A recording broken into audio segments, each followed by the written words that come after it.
Hello everyone, welcome back. Print culture and the modern world ఈ లెసన్కి సంబంధించి second part ఈ వీడియోలో డిస్కస్ చేస్తాం. అంటే India and the print world. ఈ ప్రింట్ ఇండియాకి ఎలా వచ్చింది, ఈ ప్రింట్కి ముందు మనం ప్రింటింగ్ మిషన్ వీటికి ముందు ఎలా మనకు స్క్రిప్ట్ అనేది ఉండింది, ఇంకా ఎలా డెవలప్ అయింది ఇండియాలో, ఇది సోషల్ లైఫ్స్ని ఎలా ఇన్ఫ్లుయెన్స్ చేసింది, ఇట్లాంటి చాలా ఇంట్రెస్టింగ్ ఇంపార్టెంట్ పాయింట్స్ అన్నీ డిస్కస్ చేస్తాము. ఈ టాపిక్ మనకు ఎగ్జామ్ పాయింట్ ఆఫ్ వ్యూలో అయితే బిట్స్ చాలా బాగా ఇంపార్టెంట్ అన్నమాట. ఓకేనా? సరే, ఒక చిన్న రిక్వెస్ట్. ఇది పార్ట్ 1 ఇంట్రొడక్షన్ నుంచి 5.2 వరకు ఉన్న టాపిక్స్ అన్నీ ఒక వీడియోలో కవర్ చేసాం. సో ఎవరైనా చూడకపోతే దాన్ని కూడా చూడండి. సో మీకు లెసన్ అంతా ఇన్ డీటెయిల్డ్ ఎక్స్ప్లెనేషన్ అయితే వచ్చేస్తుంది. క్లియర్? సిలబస్లో అప్లికేషన్ క్వశ్చన్ అయినా డైరెక్ట్ క్వశ్చన్ అయినా ఎలా అడుగుతారన్న కంగారే అక్కర్లేదు. కాకపోతే మనం లైన్ టు లైన్ అవగాహన అయితే ఉండాలి. చూడండి ఇక్కడ, how the ideas of information were written before the age of print in India, explain. So printing టెక్నాలజీకి ముందు మనకు ఇన్ఫర్మేషన్ అనేది ఎలా ఉండేది? ఓకే, ఎలా ఉండేది? మనుస్క్రిప్ట్స్ రూపంలో ఉండేది. 1 మార్క్కి అయితే ఇది ఆన్సర్. అదే 2 లేదా 3 మార్క్స్కి అడిగాడు అనుకోండి, ఈ పారాగ్రాఫ్లో ఉన్న ఆన్సర్ని మనం రాయాలి. 1 by 1 చూద్దామా? ఫస్ట్ అయితే introduction point. India had very rich and old tradition of hand written manuscripts. So ఇంకా ఏ లాంగ్వేజెస్లో అవైలబుల్ ఉండేది? Sanskrit, Arabic and Persian, as well as in various vernacular languages. Vernacular అంటే local languages. They were copied on palm leaves or handmade paper. They were beautifully illustrated too. ఒకసారి ఈ ఇమేజ్ని observe చేయండి. ఇది 19th సెంచరీకి సంబంధించిన దివాన్ ఆఫ్ హఫీజ్ అనే book అన్నమాట. అంటే Hafiz was a 14th century poet. ఈయన రాసినటువంటి బుక్ దివాన్. ఓకేనా? పొయెట్ ఏమో హఫీజ్, ఈ బుక్ పేరు వచ్చి దివాన్.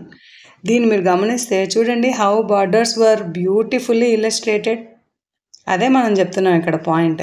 They were beautifully illustrated too. Okay, sometimes that might be hand made paper or else that was like palm leaves.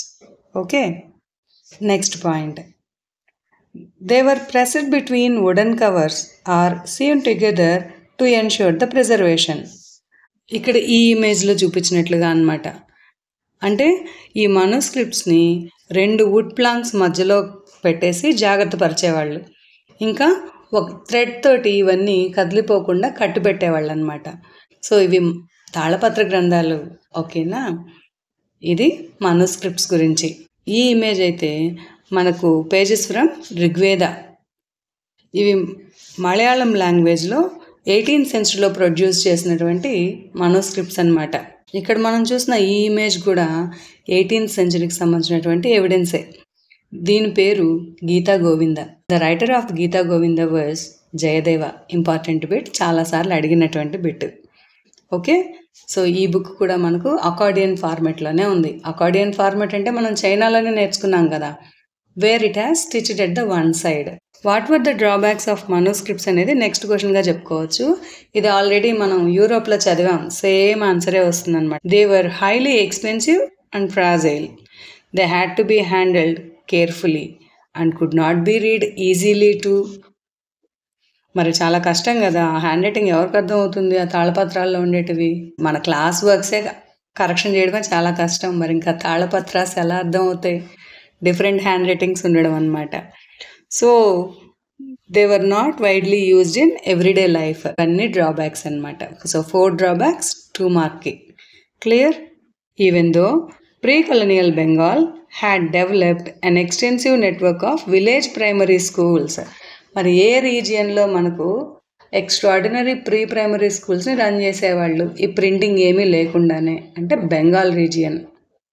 Actual reading, writing ఇట్లాంటివన్నీ కాకుండా, text book, syllabus ఇలా కాకుండా ఒక డిఫరెంట్ గురుకుల స్టైల్ అనమాట. Print comes to India. మరి ఎవరు తెచ్చుంటారు print కల్చర్ని? యూరోపియన్సే, దాంట్లో డౌట్ లేదు.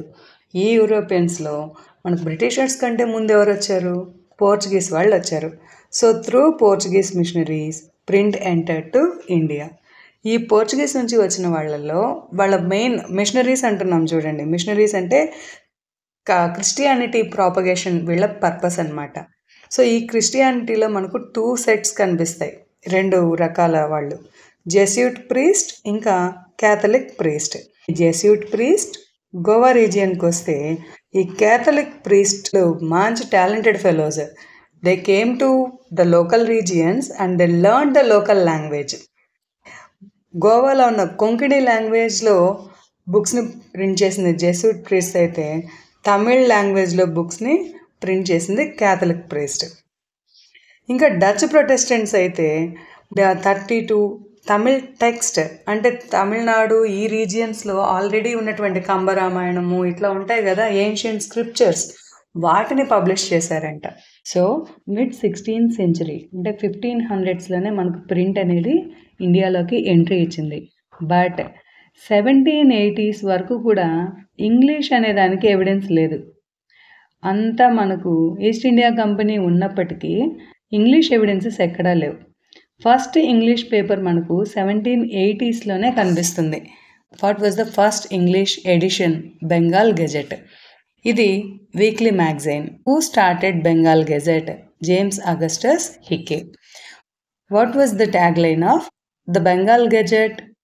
ఏ commercial paper open to all but influenced by none. భలే ఉంది కదా ట్యాగ్ లైన్. ఇది ఒక ప్రైవేట్ ఎంటర్ప్రైజ్. అంటే ఏంటి? It is not under the east India company, so independent.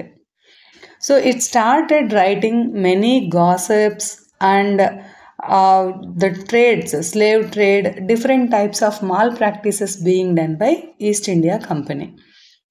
The Governor General of Warren Hastings got anger against to the writings of Augustus Hickey. So he persecuted Hickey. Persecuted అంటే harass చేయడం అని అర్థం. Okay, so ఇక్కడ మనకు ఒక simple question ఉంది. Why Warren Hastings persecuted Hickey? So the writings done by the Hickey which were damaged the image of colonial government. So ఇదన్నమాట హికే కోపానికి కారణం.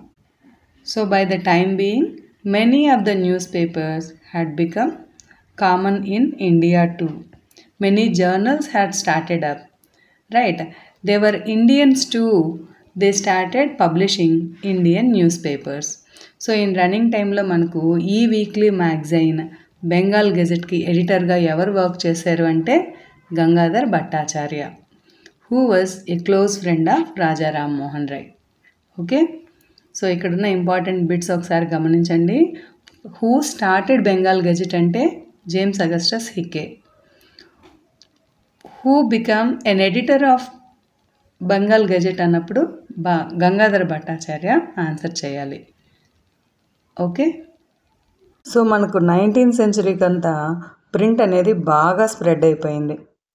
సో డిబేట్స్ స్టార్ట్ అయిపోయాయి రిలీజియస్ ఇష్యూస్ పైన. అది కూడా అంటే మనకు హిందూ ముస్లింతో పాటు ఇప్పుడు క్రిస్టియానిటీ యాడ్ అయిపోయింది కదా. కొలనియల్ సొసైటీ వాళ్ళ వ్యూస్ని ఇండియన్ సొసైటీ పైన రుద్దడం, దానికి సంబంధించిన criticism, campaigning for reformations, arguments, debates, ఇలా రకరకాల అటువంటి ఇన్ఫర్మేషన్ అంతా ప్రింట్ ద్వారా బయటకు వస్తుంది. So new ideas, new thoughts spread అయ్యాయి which shaped the nature of debate. ఇది సంగతి. So new ideas emerged through the clashes of opinion. అంత సులభం కాదు కదా మరి ఒక ఒపీనియన్కి రావడం. దాన్నే మనం అంటున్నాం religious reform and public debates అని. ఈ 19th century ఎస్పెషలీ ఈ టైం బీయింగ్లో మనం ఇంటెన్స్ కాంట్రవర్సీస్ని నోటీస్ చేయొచ్చు. సోషల్ అండ్ రిలీజియస్ రీఫార్మర్స్కి హిందూ ఆర్థడాక్సీకి మధ్య గొడవలేంటో చూడాలి. మరి రిలీజియస్ రీఫార్మ్స్ అన్నప్పుడు ఖచ్చితంగా ఈ పాయింట్ని మనం మెన్షన్ చేయాలి. హిందూ ఆర్థడాక్సీ అంటే పాత పద్ధతులు అదే ఉండాలి అని నమ్మేవాళ్ళు. అదే మనం యూరోపియన్ సొసైటీలో అయితే అరిస్టోక్రసీ, కన్జర్వేటివ్ అంటాం. ఇండియాకు వచ్చేసరికి ఆర్థడాక్సీ అంటున్నాం, అంతే తేడా. సో ఎట్లాంటి విషయాల మీద ఈ డిబేట్ స్టార్ట్ అయ్యాయి అంటే విడో ఇమోలేషన్, సతీ సాగమన, మోనోథియిజం, దేవుడు ఒకడే అనే అంశం పైన, బ్రాహ్మణికల్ ప్రీస్ట్హుడ్, బ్రాహ్మణ్ డామినేషన్ గురించి, ఇంకా ఐడియోలాటరీ, అసలు భగవంతుడు ఎక్కడున్నాడు, సిద్ధాంతాలు, వీటన్నింటిపైన డిస్కషన్స్, డిబేట్ స్టార్ట్ అయ్యాయి. So what were the controversial areas in between social and religious reformers and Hindu orthodoxy? 1. Widow immolation, monotheism, Brahmanical priesthood, idolatry. Okay, వీటన్నింటి గురించి డిస్కషన్స్, డిబేట్స్ని చాలా సామాన్యమైన లాంగ్వేజ్లో అందరికీ అర్థమయ్యేటట్లు రాజారాం మోహన్ రాయ్ సంవాద కౌముది అనే న్యూస్ పేపర్ని పబ్లిష్ చేస్తాడు 1821లో. ఇది చాలా ఇంపార్టెంట్ బిట్. ఓకే, ఇది బెంగాల్ రీజియన్కి సంబంధించింది. సో దీనికి కౌంటర్గా హిందూ ఆర్థడాక్సీ సమాచార చంద్రిక అనే పేపర్ని పబ్లిష్ చేస్తుంది 1822లో. అంటే మనకు లేట్ 19th సెంచరీకి వచ్చేసరికి వెపన్స్ లేవు. Pen is a powerful weapon అని ఎందుకంటారు ఇప్పుడు అర్థమైందా? ఈ ప్రింటింగ్ ద్వారా వాళ్ళ అభిప్రాయాల్ని పబ్లిష్ చేసేవాళ్ళు అనమాట. పర్షియన్ న్యూస్ పేపర్స్ కూడా ఉన్నాయి. So the examples of Persian news papers అన్నప్పుడు జామ్-ఈ-జహన్నామా, శంసుల్ అక్బర్. ఇంకా గుజరాత్ న్యూస్ పేపర్ అయినటువంటి బాంబే సమాచార్ కూడా బాగా వెల్ నోటీస్ అయిందనమాట 1821-22 ఈ టైం పీరియడ్లో. So who wrote Sambad Kaumudi? Rajaram Mohan Roy. Samachar Chandrika was published by Hindu orthodoxy. What were the Persian news papers?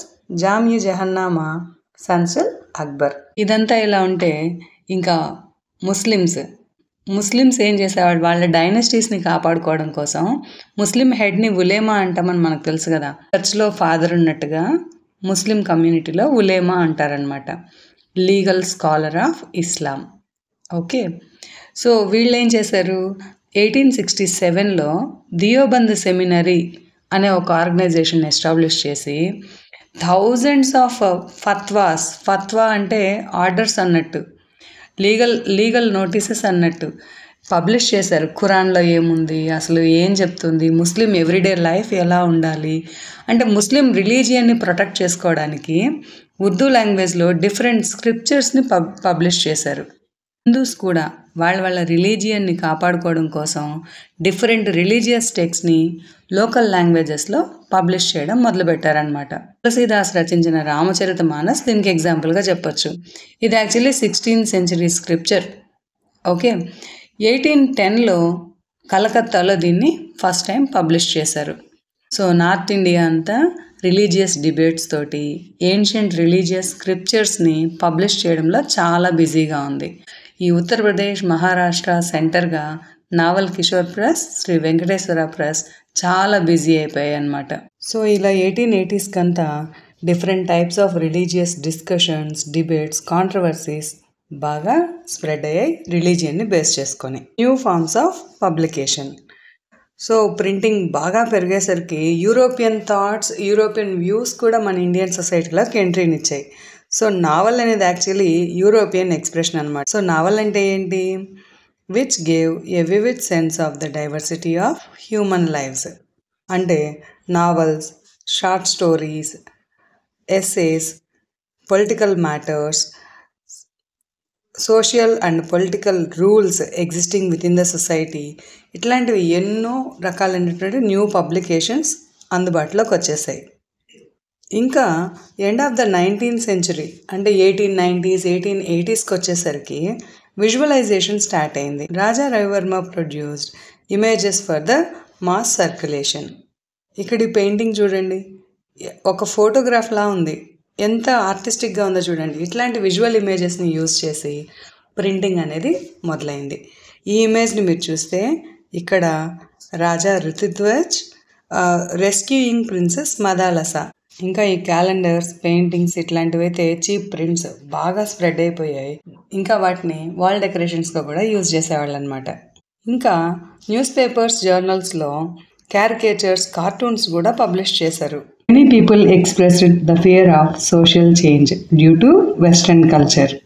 British ఇంపీరియలిజంకి సంబంధించినటువంటి క్యారికేచర్స్, పెయింటింగ్స్, క్రిటిసిజమ్స్ కూడా బాగా స్ప్రెడ్ అయ్యాయి. ఇది న్యూ ఫార్మ్స్ ఆఫ్ పబ్లికేషన్స్. ఇంకా బ్రిటిష్ ఇంపీరియలిజంకి సంబంధించిన క్యారికేచర్స్ కూడా స్టార్ట్ అయ్యాయి. ఈ కవర్ పేజ్ చూడండి, ఇండియన్ చరివారి. ఇక్కడ బ్రిటిషర్ ఏమో బాగా ఇంపీరియలిస్టిక్ డామినేషన్తో కూర్చొనుంటే ఈ సైడ్ సబ్మిసివ్గా ఇండియన్స్ కూర్చోన్నారు, చాలా ఒబిడియంట్గా.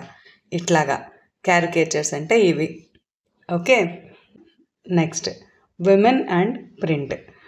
So by the late 19th century liberal ఫ్యామిలీస్లో ఫాదర్స్, హస్బెండ్స్ విమెన్ అయితే అలో చేస్తారు చదువుకోవడానికి.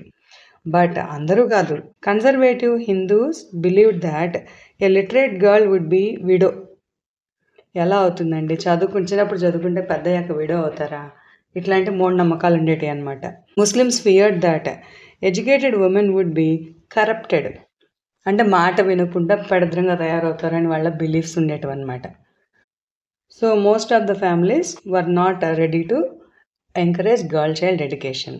కండిషన్స్లో కూడా ఒక స్పిరిట్ తోటి, డిటర్మినేషన్ తోటి చదువుకున్న విమెన్ అయితే మనకున్నారు. The first woman was Rashsundari Devi from east Bengal.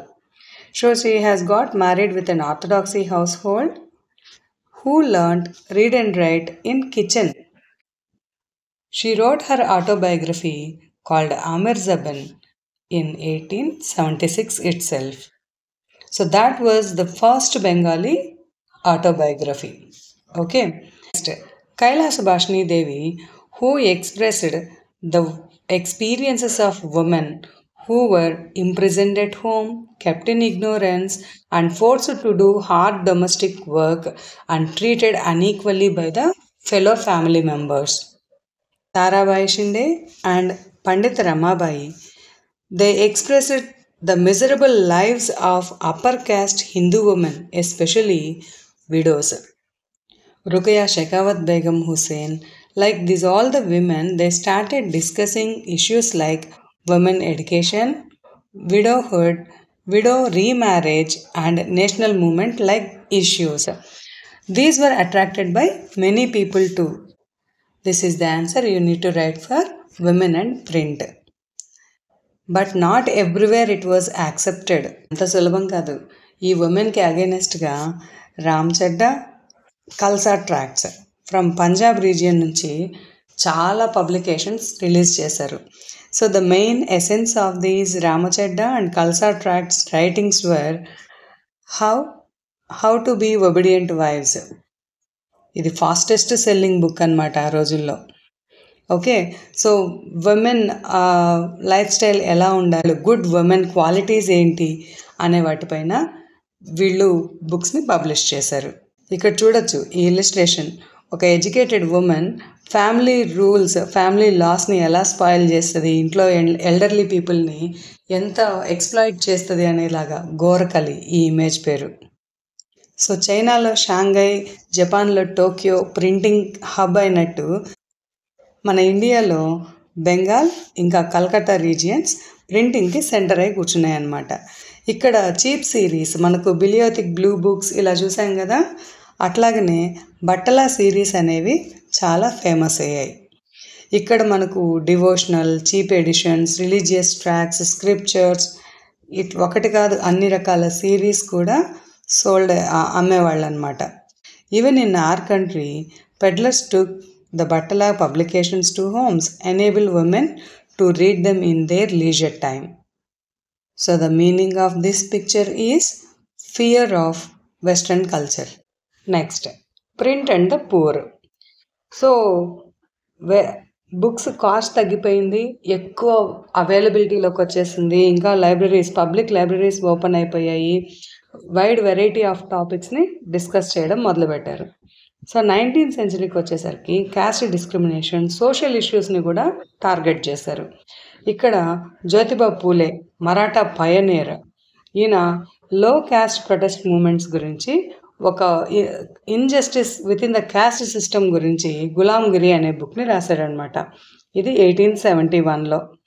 ఇంకా 20th centuryకి వస్తే B R Ambedkar and Ramaswamy Naicker, who was known as Periyar, They wrote about caste and caste inequalities and movements. Moreover, they criticized ancient scriptures too. Even common people started writing. దీనికి ఎగ్జాంపుల్గా Kanpur mill worker Kashibaba he published a book Chhote aur Bade Bhai ka Sawal in 1938. So దీని ఎసెన్స్ ఏంటి? Caste and class exploitation. Okay, అదే కాన్పూర్కి చెందిన ఇంకొక mill worker సచ్చే కవితయే అనే కంపైలింగ్ ఆఫ్ పోయమ్స్ని సుదర్శన్ చక్ర అనే నేమ్తో పబ్లిష్ చేశాడు. అంటే ఈ మిల్ వర్కర్ తన నేమ్ యూజ్ చేయకుండా పెన్ నేమ్ సుదర్శన్ చక్ర అని యూజ్ చేశారనమాట. So social reformers tried a lot to reform the society, to bring literacy levels, sometimes to propagate the message of nationalism also. Okay, this is all about print and the poor people. Last topic, print and censorship. So what is the meaning of censorship? Control on printing media. 1820s, Calcutta Supreme Court passed certain regulations on control press freedom, and the company began encouraging publication of newspaper that would celebrate British rule. The Britishni పొగుడుతా రాయాల్సిందే, అగైనెస్ట్గా అయితే అస్సలు రాయకూడదు. So in 1835 governor general William Bentinck వచ్చాక కొంత revise press లాస్ని అయితే introduce చేశాడు, అంటే కొంత freedom ఇచ్చారనమాట. But after 1857 revolt the freedom of press was totally changed. ఎన్రేజ్డ్ English man demanded A clam down on the native press. So revolt తర్వాత మరి Britishers condition ఏంటి? ఇండియన్స్ మీద పగ తెచ్చుకోవడమే కదా. 1878 Vernacular Press Act was passed. This was copied from Irish press laws. So it has given extensive rights to censor reports and editorials in the vernacular press. So local ప్రెసెస్లో ఏం publish చేయాలి అనేది మొత్తం British కంట్రోల్లోకి వెళ్ళిపోయిందనమాట. So when a report was judged as seditious, the newspaper was warned, and if the writing was ignored, press was liable to seized, and the printing machinery was confiscated. ఇది vernacular press act అంటే. అంటే ఏంటి? ఒకవేళ బ్రిటిషర్స్కి అగైనెస్ట్గా ఏదైనా రాస్తే దాన్ని సెడిటియస్, దేశద్రోహంగా పరిగణించేవాళ్ళు అనమాట. అంతేకాదు వాళ్ళ ఆస్తులు మొత్తం జప్తు చేసేవాళ్ళు, ప్రింటింగ్ ప్రెస్ని సీజ్ చేసేవాళ్ళు. ఇంత పవర్ఫుల్ వర్నాకులర్ ప్రెస్ యాక్ట్ని తీసుకొచ్చి పెట్టింది బ్రిటిష్. ఇంత స్ట్రిక్ట్ రూల్స్ ఉన్నప్పటికీ కూడా Indian nationalistic rulers colonial misrule గురించి రాయడానికి ఏమాత్రం వెనకడుగు వేయలేదు. సో పంజాబ్ అట్రాసిటీస్ ఎప్పుడైతే నోట్ అయ్యాయో, పంజాబ్ రెవల్యూషనరీస్కి సపోర్ట్గా బాలగంగాధర్ తిలక్ 1907లో సింపతిని ఎక్స్ప్రెస్ చేస్తాడు తన న్యూస్ పేపర్ అయిన. In 1908 he was imprisoned. Okay, so Gandhiji 1922 అంటే మనకు స్వరాజ్ మూమెంట్, మళ్ళీ నేషనలిజం ఇన్ ఇండియా కనెక్ట్ చేస్తున్నాడు. ఓకేనా? అంటే రౌలత్ యాక్ట్ జరిగింది. అంటే ఇక్కడంతా ఏంటి? సెన్సార్, జనాల యొక్క అభిప్రాయానికి, ఇండియన్స్ యొక్క అభిప్రాయాలకి వాల్యూ లేకుండా స్ట్రిక్ట్ సెన్సార్షిప్ని తీసుకొచ్చారు అని చెప్పడానికి. సో దీనికి అగైనెస్ట్గా గాంధీ కూడా వాయిస్ ఇచ్చాడనమాట. So liberty of speech, liberty of press, freedom of association, the government of India is now seeking to crush the three powerful vehicles of expressing and cultivating public opinion. So censorship ki against ga Gandhiji ichinaటువంటి voice. Okay, this is all about print culture. Video చివరి వరకు చూడండి, ఒక like చేయండి, ఎటువంటి doubts ఉన్నా comment సెక్షన్లో drop చేయండి. Thank you all. Subscribe చేసుకోవడం మర్చిపోవద్దు ప్లీజ్.